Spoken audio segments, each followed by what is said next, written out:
Congress party के सहमति से या जो राहुल गांधी जी की टीम है उनकी बगैर सहमति से एडवोकेट ने ऐसा किया है। पार्टी इससे डिसएग्री करती है। केस में जिन्होंने मुकदमा दर्ज किया है उनसे उनकी जान को खतरा है। अगर उस लॉजिक से पूछा जाए तो सारे सिखों को राहुल गांधी से जान को खतरा होना चाहिए। उस चुनाव की हार की झेम को मिटाने के लिए ये रोंदू बच्चे की तरह मतदाता सूची का नाटक कर रहे हैं। मेरा ख्याल है कि जोश में बोल दिया ऐसा उन्होंने, और हम लोगों को भी दिन में नहीं पता था, और दिन में ऐसा लगा कि ऐसी हो सकता है इनपुट हो, लेकिन अब स्पष्ट हो गया कि कोई इनपुट ऐसा नहीं था। और कांग्रेस पार्टी के सहमति से या जो राहुल गांधी जी की टीम है उनकी बगैर सहमति से एडवोकेट ने ऐसा किया है। पार्टी इससे डिसएग्री करती है और पूरी तरह से डिसएग्री करती है, डिस्टेंस करती है। ये उनका अपना खुद का बयान है। हालांकि उनको ऐसा देना नहीं चाहिए जब तक कि मुवक्किल से पूछना चाहिए। बिना मतलब तिल का ताड़ बना रहे हैं, उसका इसका कोई संबंध नहीं है। न राहुल जी ने कहा, न कांग्रेस ने कहा, और जैसे ही पता लगा हम उससे डिसएग्री कर गए।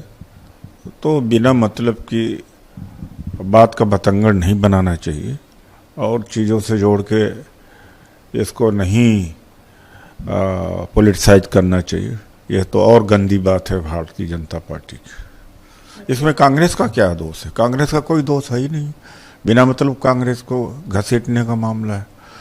लॉयर हैं, लॉयर की गलती हो गई है तो लॉयर अपनी गलती को सुधार लेगा। भाई अगर ये तो सारे क्या जितने सिक्योरिटी लेके चल रहे हैं प्रोटेक्टेड जोन में, तो सभी प्रोटेक्टिव तो सभी हैं। राहुल जी भी प्रोटेक्टिव हैं, मोदी जी प्रोटेक्टिव हैं, अमित शाह जी प्रोटेक्टिव हैं, सभी प्रोटेक्टिव हैं। जो जनता के बीच में जो हाई प्रोफाइल है उनका सुरक्षा का मामला तो होता ही है। अजीब सा लॉजिक दे रहे हैं उनके वकील, और उससे पहले राहुल गांधी जिनके बिहाफ पे उन्होंने प्ली लगाई। अब हालांकि वह इस बात से कह रहे हैं कि मैंने अपने क्लाइंट से बात नहीं करी। उनका कहना था कि सत्यवीर सावरकर ने जो केस में जिन्होंने मुकदमा दर्ज किया है उनसे उनकी जान को खतरा है। अगर उस लॉजिक से पूछा जाए तो सारे सिखों को राहुल गांधी से जान को खतरा होना चाहिए कि उनके पिता ने तो दिल्ली में 3 सिख मरवाए थे। और अब क्योंकि सोशल मीडिया पे ये इस पे दिक्कत होनी शुरू हो गई तो इसलिए उन्होंने अपने वकील को कहा कि अपने ऊपर ले लो। अगर आपके वकील ने आपके बिहाफ पे गलत वकालतनामा दाखिल किया तो उस वकील को आप पहले उसको खारिज करिए। उसको बोलिए कि आप मेरे बिहाफ पे वकालत नहीं कर सकते, और हो सके तो उसके खिलाफ एक मुकदमा लगाइए। असल में क्या है कि इन्होंने कोशिश करी कि मैं लोगों का ध्यान भटकाने को, इस मुकदमे में उनको सज़ा होने वाली है, लोगों का ध्यान भटकाने के लिए, कोर्ट का ध्यान भटकाने के लिए इस प्रकार की बयान दाखिल कर दूं। जब सोशल मीडिया पे, जब मीडिया में इस बात की इसको लेकर इनकी थू होने लगी तो इनको लगा नहीं, मुझे ये सारा का सारा अपने वकील को कह देना जी कि वो अपने ऊपर ओढ़ ले। राहुल गांधी पहले ईवीएम की बात करते थे कि ईवीएम हैक हो गई। अब मतदाता सूची की बात करते हैं। अगर ईवीएम हैक हो गई तो फिर मतदाता सूची में गड़बड़ होने की क्या जरूरत है? किसी करने की किसी को क्या जरूरत है?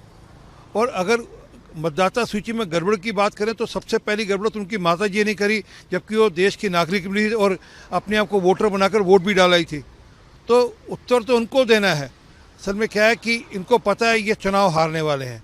लगातार 90 चुनाव हार चुके हैं, फिर चुनाव हारने वाले हैं।